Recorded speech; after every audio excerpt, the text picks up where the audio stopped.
Today I am going to discuss about the next part of the life process. गेटिंग हमारे पास जो human digestive system था, गेटिंग उसमें हमारे पास कुछ पार्ट्स बचते हैं। गेटिंग आज मैं डिस्कस करूँगा small intestine. Getting small intestine क्या है? गेटिंग अब लीवर और वहाँ पे वो चीज़ें होगी, वो डाइजेशन में मदद करता है, लेकिन वहाँ से फूड पास नहीं होता है। ठीक है, स्मॉल इंटेस्टाइन क्या है? इसकी जो लेंथ है वो 5 से लेकर 5.6 मीटर है। गेटिंग तो स्मॉल इंटेस्टाइन की लेंथ क्या है? 5 से लेकर 6.5 मीटर लॉन्ग है। याद रखना, स्मॉल इंटेस्टाइन की लेंथ क्या है? 5 से लेकर 6.5 मीटर लॉन्ग है। The length of the small intestine 5 से लेकर 6.5 मीटर लॉन्ग है। ये आपने याद रखना। स्क्रीट इंटेस्टाइनल जूस, ये क्या करता है? जो भी इंटेस्टाइनल जूस है उसको स्क्रीट करता है, विच contents various enzyme for final digestion of food. और इसमें क्या होता है? बहुत सारे एंजाइम होते हैं जो फाइनल डाइजेशन करता है फूड का। याद रखना, फाइनल डाइजेशन कहाँ पे होती है? स्मॉल इंटेस्टाइन की। तो यहाँ पे बहुत सारे एंजाइम होती है। ठीक है, ये जो हमारे पास स्मॉल इंटेस्टाइन क्या करता है? ये स्क्रीट्स करता है इंटेस्टाइनल जूस, जिसमें क्या होता है? बहुत सारे एंजाइम होते हैं जो फाइनल डाइजेशन करता है। Getting site of final digestion, यहाँ पे क्या होती है? सब फाइनल डाइजेशन होती है। डाइजेशन कहाँ पे होता है? फाइनल डाइजेशन स्मॉल इंटेस्टाइन में। ये सबसे लॉन्गेस्ट होता है site of absorption of food, और यहाँ पे फूड भी एब्जॉर्व होता है। गेटिंग कार्बोहाइड्रेट्स, प्रोटीन और फैट्स यहाँ पे क्या होता है? एब्जॉर्व, मतलब कि यहाँ पे क्या हो जाता है? डाइजेस्ट होता है। Carbohydrate, proteins and fats. Carbohydrates किस में कन्वर्ट होता है? ग्लूकोज, C6H12O6 में। गेटिंग प्रोटीन किस में कन्वर्ट होता है? Amino acids. गेटिंग फैट्स किस में होता है? Fatty acids plus glycerol. याद रखना, very very important. Small intestine क्या है? सबसे लॉन्गेस्ट पार्ट है। याद रखना, जो स्मॉल इंटेस्टाइन है ये क्या है? सबसे लॉन्गेस्ट पार्ट है। ठीक है, तो स्मॉल इंटेस्टाइन कितनी लेंथ है? 5 से लेकर 6.5 मीटर लॉन्ग। ये क्या स्क्रीट करता है? ये स्क्रीट करता है आपके पास इंटेस्टाइनल जूस। याद रखना, स्मॉल इंटेस्टाइन क्या है? 5 से लेकर 6.5 मीटर लॉन्ग है। याद रखना, स्मॉल इंटेस्टाइन क्या है? 5 से लेकर 6.5 मीटर लॉन्ग है। ये स्क्रीट करते हैं intestinal juice which contains various enzyme for final digestion of food. और इसमें बहुत सारे एंजाइम होते हैं जो फाइनल डाइजेशन करता है फूड का। साइट ऑफ फाइनल डाइजेशन और site of absorption of food, absorption of food. Getting अब क्या क्या यहाँ पे एब्जॉर्व होता है? कार्बोहाइड्रेट्स किस में कन्वर्ट होता है? ग्लूकोज में। प्रोटीन किस में होता है? Amino acid. और फैट्स किस में होता है? फैटी एसिड प्लस ग्लिसरॉल में। गेटिंग अब absorption of food in small intestine. ठीक है, मतलब कि जो फूड है वो स्मॉल इंटेस्टाइन में किस तरह से एब्जॉर्व होता है। ठीक है, इसमें क्या होता है? कुछ मैक्रोविलिया होते हैं ना, ये जैसे स्मॉल इंटेस्टाइन है, इसमें सरफेस में क्या होता है? कुछ मैक्रोविलिया होते हैं, है ना, मैक्रोविलिया। ठीक है, विलिया कंटेन ब्लड, है ना, ब्लड वेसल। गेटिंग इसमें क्या होता है? ब्लड होता है। गेटिंग तो जितना लार्जर सरफेस ऑफ द मैक्रोविलिया और larger will be the digestion, जितना इसका सरफेस एरिया ज़्यादा होगा उतना डाइजेशन ज़्यादा होगा। तो इसके सरफेस में क्या होता है? विलाई, मतलब फिंगर लाइक प्रोजेक्शन होता है, जिसको कहा जाता है विलाई। और विलाई में क्या होता है? ब्लड वेसल होते हैं, और इसमें सबसे ज़्यादा क्या होता है? फूड डाइजेस्ट होता है। गेटिंग अब विलय क्या है? विलय और फिंगर लाइक प्रोजेक्शन, ये क्या है? एक फिंगर लाइक प्रोजेक्शन है। Increase the surface area for absorption. ठीक है, ये क्या करता है? Surface area for absorption. ये increase the surface area for absorption, ये क्या करता है? एब्जॉर्प्शन के लिए सरफेस एरिया बढ़ाता है। Richly supplied with blood vessel, और इसमें सबसे ज़्यादा क्यों डाइजेशन होता है? क्योंकि यहाँ पे जो भी मतलब कि ये यहाँ पे ब्लड वेसल बहुत ज़्यादा होता है। Richly supplied with blood vessel which take the absorb food to reach and every cell of the body. और ये क्या करता है? हर एक बॉडी के सेल में ये पहुँच जाता है। गेटिंग और एब्जॉर्ब होता है। गेटिंग तो richly supplied with blood vessel, यहाँ पे क्या होता है? कुछ ब्लड वेसल होते हैं which take the absorb food to reach and every cell of the body. अब यहाँ पे क्या होता है? फूड यूटिलाइज हो जाता है for obtaining energy, building up new tissues. Getting for obtaining energy, ये यहाँ से हमें एनर्जी मिलती है। बिल्डिंग अप न्यू टिश्यूज़, और नई नई टिश्यूज़ बनते हैं। And the repair of old tissue, और हमारे नए नए टिश्यू बनते हैं और जो भी ओल्ड टिश्यू है वो रिपेयर हो जाता है, जिसको कहा जाता है एसिमिलेशन। गेटिंग unabsorbed food is sent into the large intestine. अब जो भी अनऑब्जर्व फूड होता है उसको कहाँ भेजा जाता है? Large intestine. Longest part of the digestive system है। याद रखना, स्मॉल इंटेस्टाइन क्या है? Longest part of the digestive system. Very very important. गेटिंग तो ये चीज़ आपने याद रखनी है। गेटिंग तो food is utilize for obtain energy, build of new tissues and the repair of the old tissues. मतलब कि जो भी ये किस काम होता है? Food utilize. अब जैसे हमारे बॉडी में खाना जाएगा, मतलब कि जैसे हमारे पास बॉडी में जो स्मॉल इंटेस्ट, वहाँ पे खाना डाइजेस्ट होगा, हमें एनर्जी मिलेगी एटीपी के फॉर्म में, एडिनोसिन ट्राइफॉस्फेट फॉर्म में। गेटिंग। इससे हमें एनर्जी मिलेगी और हमारे न्यू टिश्यूज़ बनेंगे, जो ओल्ड टिश्यू है वो रिपेयर हो जाएंगे, गेटिंग, जिसको कहा assimilation. And absorbed food is sent into lot. उसके बाद जो भी अंडर एब्जॉर्ब फूड है ना, मतलब कि जो हमारे पास वेस्ट मटेरियल वो कहाँ चला जाएगा, लॉर्ड इंटेस्टाइन में। तो ये longest part of the digestive system है, याद रखना सबसे लॉन्गेस्ट पार्ट कौन है डाइजेस्टिव सिस्टम का, small intestine. Any person any doubt please ask me in the comment section, very very important for the examination points of view. यहाँ से बहुत सारे एमसीक्यूज ना। अब हमारे पास जो स्मॉल इंटेस्टाइन उसके कुछ 3 पार्ट्स है, कौन कौन से हैं, ड्यूडेनम, ज्यूजेनम और इलियम। याद रखना कौन कौन से है, ड्यूडेनम, DUODENUM, ड्यूडेनम कौन कौन से है, ड्यूडेनम, ज्यूजेनम और इलियम, ड्यूडेनम, ज्यूजेनम और इलियम। याद रखना जो ड्यूडेनम है ये शॉर्टेस्ट है एंड वाइडेस्ट पार्ट होता है, याद रखना शॉर्टेस्ट और वाइडेस्ट पार्ट होता है। इसमें क्या होता है, केमिकल डाइजेशन होता है। क्या होता है इसमें, केमिकल डाइजेशन होकर here which help with the help of bile from liver and pancreatic juice. देखो ये शॉर्टेस्ट और वाइडेस्ट पार्ट होता है और यहाँ पे क्या होती है, डाइजेशन होता है, केमिकल डाइजेशन होता है, ठीक है। बाइल क्या करता है, मतलब लीवर से क्या आता है बाइल, और पेनक्रियास से क्या आता है पेनक्रेटिक जूस, ठीक। तो ड्यूटेनम में क्या होता है, शॉर्टेस्ट होता है और वाइडेस्ट पार्ट होता है, केमिकल डाइजेशन होता है occur here with the help of bile from liver and pancreatic juice. उसके बाद आगे ज्यूजेनम, ये मिडल पार्ट है, main site of absorption of nutrients, ठीक है। ये क्या आता है, सबसे मेन साइट होता है एब्जॉर्प्शन ऑफ न्यूट्रिएंट्स। तो ज्यूजेनम क्या है, ये मिडल पार्ट है, main site for absorption of nutrients. याद रखना है न्यूट्रिएंट्स ये मिडल पार्ट्स होता है, बीच का पार्ट होता है, इसमें सबसे ज़्यादा न्यूट्रिएंट्स क्या हो जाता है, एब्जॉर्ब होता है। तो jejunum is the middle part, main site for absorption of nutrients. Ileum क्या है, लास्ट एंड लॉन्गेस्ट पार्ट। याद रखना ये लास्ट और लॉन्गेस्ट पार्ट होता है, absorb vitamins means like B12, fatty acid and other remaining nutrients. और जो भी बची हुई न्यूट्रिएंट्स है वो यहाँ पे एब्जॉर्ब होते हैं, गेटिंग। तो याद रखना ड्यूडेनम क्या होता है, ये शॉर्टेस्ट और वाइडेस्ट पार्ट होता है। यहाँ पे क्या होता है, मतलब कि डाइजेशन होती है, गेटिंग, केमिकल डाइजेशन होती है occur here with the help of bile, मतलब जो भी केमिकल डाइजेशन होती है किसकी मदद से होता है, bile from liver and pancreatic juice from pancreas. उसके बाद ज्यूजेनम ये मिडल पार्ट होता है, यहाँ पे सबसे ज़्यादा ऑब्जर्वेशन होता है, main site observation of nutrients. और इलियम क्या है, लास्ट पार्ट होता है, लॉन्गेस्ट पार्ट होता है और absorb vitamins, fatty acid and other remaining nutrients, ठीक। उसके बाद आगे लार्ज इंटेस्टाइन। अब लार्ज इंटेस्टाइन आप खाना कहाँ जाएगा, large intestine also called colon, इसको कॉलन भी कहा जाता है, गेटिंग। इसके क्या क्या पार्ट्स है, सीजियम, CAEC, ठीक है, सीकम है, गेटिंग। आई होप अगर प्रोनाउंसिएशन में कोई प्रॉब्लम हो तो माफ़ कर देना, गेटिंग। सीजम मतलब कि पोच लाइक स्ट्रक्चर होता है, ये कैसे होता है, सीजम कैसे होता है, पोच लाइक स्ट्रक्चर होता है। और उसमें दूसरे क्या है, कॉलन होता है, गेटिंग।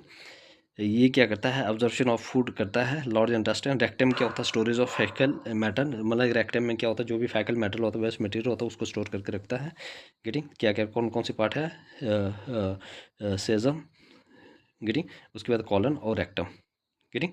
तो यहाँ पे क्या है, आल्सो कॉल्ड कॉलन, मतलब कि हमारे पास जो लार्ज इंटेस्टाइन है उसको कॉलन भी कहा जाता है, ठीक है। सीजम क्या करता है, पोच लाइक स्ट्रक्चर होता है। रेक्टम क्या करता है, स्टोरेज करता है फैकल मैटर को, गेट। और उसके बाद anus undigestion means removal of undigested food and absorbed food. Undigest और अनऑब्जर्व फूड को क्या करता है, ये यहाँ से रिमूव करता है। इसके कौन कौन से पार्ट है, सीजम, रेक्टम और कॉलन, ये आपने याद रखना, गेटिंग। How do herbivores have longer small intestine than the carnivores. जो भी हार्बीवर्स होते हैं उनमें क्या होता है, बड़ी बड़ी लार्ज इंटेस्टाइन होते हैं, मतलब कि बड़ी बड़ी बड़ी क्या होता है, स्मॉल इंटेस्टाइन होती है, किससे, कार्निवर्स से। क्यों, जो भी हार्बीवर्स है उसकी स्मॉल इंटेस्टाइन बहुत लंबी होती है एज कम्पेयर टू कार्निवर्स। क्यों, देखो इसलिए होती है क्योंकि उनमें उनको सेलुलोज डाइजेस्ट करना पड़ता है, गेटिंग। ह्यूमन बींग्स या ओमनीवर्स को कार्निवर्स क्या होता है, उनको ज़्यादातर क्या करता है, फ्लैश वगैरह खाते हैं, इसलिए वो सेलुलोज डाइजेस्ट नहीं कर पाते, इसी वजह से उनकी स्मॉल इंटेस्टाइन लंबी होती है और हम लोगों की छोटी होती है, गेटिंग। यहाँ मैंने एक्सप्लेनेशन दी है, देखो हार्बीवर्स क्या है, स्मॉल इंटेस्टाइन होती है। जो स्मॉल इंटेस्टाइन होती है वो कैसी होती है, बहुत लंबी होती है, ठीक है। स्मॉल इंटेस्टाइन जो होती है वो मच लार्जर होती है ना, सबसे ज़्यादा लार्ज इंटेस्टाइन किस में होती है, हार्बीवर्स में। Because they eat plant based diet, क्योंकि वो क्या खाते हैं, जो भी प्लांट बेस्ड डाइट होती है उनको खाते हैं। Plant cell wall contain cellulose, और जो भी प्लांट सेल वॉल होती है उसमें क्या होता है, सेलुलोज होता है। Take a long time to digest, ठीक है, उसको ज़्यादा टाइम लगता है डाइजेस्ट करने में। तो स्मॉल इंटेस्टाइन क्या होती है, इसमें बहुत ज़्यादा बड़ी होती है। क्यों, क्योंकि because they eat plant based diet, क्योंकि ये क्या खाते हैं, प्लांट बेस्ड डाइट खाते हैं। Plant cell wall contain cellulose, जो भी प्लांट सेल वॉल होता है उसमें क्या होता है, सेलुलोज होता है। Take a long time to digest, और इसको ज़्यादा टाइम लगता है डाइजेस्ट करने में।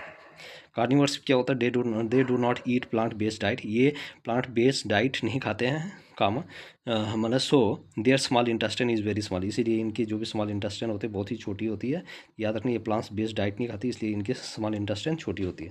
ओमनीवर्स जिसमें बहुत प्लांट्स एंड एनिमल होता है, स्मॉल इंटेस्टाइन होती है मतलब कि मीडियम होती है, गेटिंग, ये याद रखना। इसमें क्या होता है, स्मॉल इंटेस्टाइन क्या होती है, वो मीडियम होती है, getting. I hope everybody clear, any person doubt please ask me in the comments.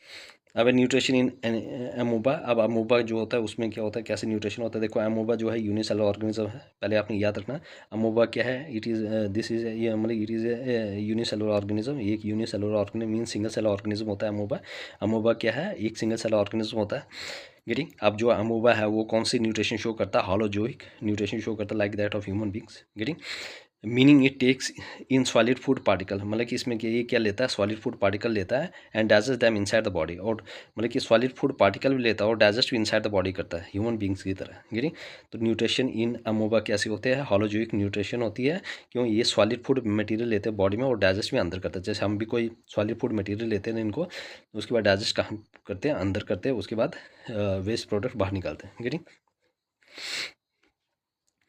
It modes of nutrition is, लेकिन इसका जो मोड्स ऑफ न्यूट्रिशन है वो क्या है, heterotrophs, as it eats organism like, क्योंकि ये क्या करता है, ये ऑर्गेनिज्म ईट करता है ना। इट्स मोड्स ऑफ न्यूट्रिशन, इसकी मोड्स ऑफ न्यूट्रिशन क्या है, कौन सा न्यूट्रिशन शो करता है, हॉलोजोइक न्यूट्रिशन, लेकिन इसकी मोड्स ऑफ न्यूट्रिशन क्या है, हेटेरोट्रॉपिक, गेटिंग।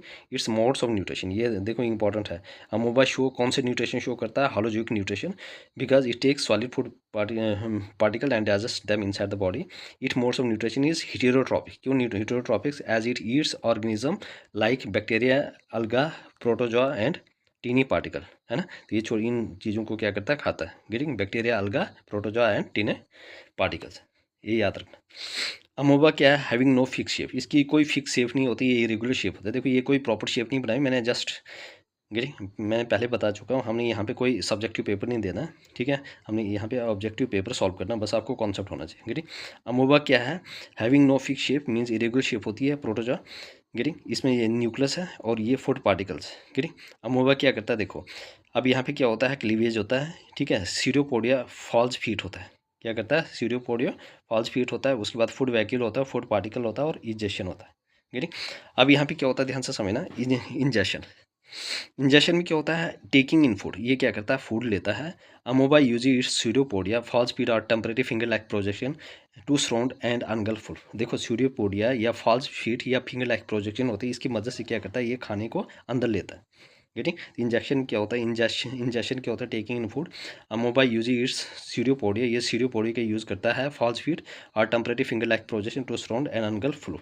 सीरियोपोडिया क्या है, ये एक्सटेंशन है किसकी, सेल मेम्ब्रेन की, वेरी वेरी इंपॉर्टेंट। सीरियोपोडिया क्या है, this is the extension of cell membrane. ये क्या करता है, कैप्चर करता है फूड को, टेक कहाँ पे ले लेता है, फूड वैक्यूल में डाइजेशन होती है फूड की, गेटिंग, और diffusion of small substance into cytoplasm, और जाके कहाँ पे चला जाता है, ये साइटोप्लाज्म में चला जाता है, getting.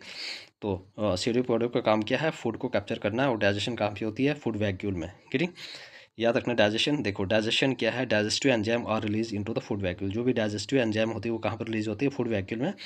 Enzyme break down simple food into simple soluble substance, enzyme क्या करती है, कॉम्प्लेक्स फूड को सिंपल फूड सब्सटेंस में कन्वर्ट करती है, गेटिंग। याद रखना आपके पास ingestion, taking in food. Amoeba uses pseudopodia false feet और temporary finger like project to surround and engulf food. Pseudopodia extension of cell membrane, capture food करता है, टेक इन फूड वैक्यूल, ठीक है, food vacuole, digestion of food, digestion of small substance into, getting. तो capture कौन food करता है, सीरियोपोडिया, एक extension है मतलब सेल मेम्ब्रेन की, याद रखना सीरियोपोडिया किसकी एक्सटेंशन है, सेल मेम्ब्रेन की, क्या करता है, फूड को कैप्चर करता है और कहाँ पे भेज देता है, फूड वैक्यूल में, फूड वैक्यूल में डाइजेशन होता है और उसके बाद ये कहाँ पे चला जाता है, साइटोप्लाज्म, डिफ्यूज होता है साइटोप्लाज्म में, getting. I hope everybody clear. उसके बाद क्या होता है, जो भी अनडाइजेस्टेड फूड होता है, ठीक है, अनडाइजेस्टेड फूड, गेटिंग, undigested food move to the surface of the cell and is thrown out. जो भी अनडाइजेस्टेड फूड होता है ये कहाँ पे आता है, move to the surface of cell and is thrown out, means egestion हो जाता है, गेटिंग। तो अनडाइजेस्टेड फूड कहाँ पे आ जाता है, सरफेस पे, और उसके बाद थ्रोन हो जाता है, इसको बाहर रिमूव किया जाता है, गेटिंग। एब्जॉर्प्शन में क्या होता है, the digested food is absorb directly into cytoplasm of the amoeba. जो भी एब्जॉर्ब डाइजेस्टिव फूड होता है, कहाँ पे फूड डाइजेस्ट हुआ, फूड वैक्यूल में, वो कहाँ पे एब्जॉर्ब होता है, कहाँ पे चला जाता है, डायरेक्टली एब्जॉर्ब होता है साइटोप्लाज्म ऑफ द अमोबा। ये किसके लिए यूज़ होता है, use for energy growth and repair, है ना। तो ये किसके लिए यूज़ होता है, for energy growth and repair के लिए, गेटिंग। तो डाइजेशन ये याद रखना। एसिमिलेशन, अब absorb food become part of the amoeba's bodies. अब जो एब्जॉर्ब फूड है, एसिमिलेशन में क्या होता है, जो भी एब्जॉर्ब फूड है वो पार्ट बन जाता है अमोबा के बॉडी में, provide energy for very life process. और अमोबा को क्या देता है, एनर्जी देता है हर एक लाइफ प्रोसेस में, है ना, लाइफ जो भी एक्टिविटीज़ परफॉर्म करनी है। उसके बाद डाइजेशन होता है removing waste. The undigestive waste material is thrown out. और जो भी अनडाइजेस्टिव मटेरियल होता है वेस्ट बाहर निकल जाता है by the amoeba through its cell membrane usually from the back end. याद रखना, सेल मेम्ब्रेन से और बैक एंड से। अमोबा फॉर्म सीरियोपोडिया, क्या बनाता है, सीरियोपोडिया बनाता है। उसके बाद क्या करता है, सीरियोपोडिया की मदद से क्या करता है, खाने को पकड़ता है, मतलब कि कैप्चर करता है। उसके बाद क्रिएट्स फूड वैक्यूल करता है ना, वहाँ पे डाइजेस्ट होता है। उसके बाद एब्जॉर्ब होता है और एक्सपेल होता है waste. Any person any role, please ask me the question. Please everybody subscribe. देखो कोई भी बच्चा सब्सक्राइब नहीं कर रहा चैनल, क्यों?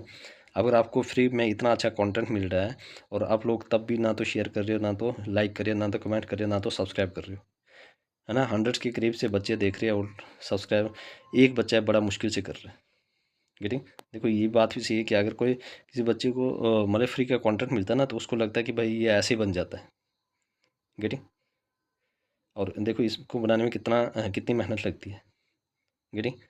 तो please everybody subscribe my channel, getting, ताकि मुझे मोस्ट मिलता है कि ताकि अब मैं आपके लिए अच्छी अच्छी वीडियो लाऊं और सारा सिलेबस यहाँ पे कंप्लीट कराऊं, गेटिंग।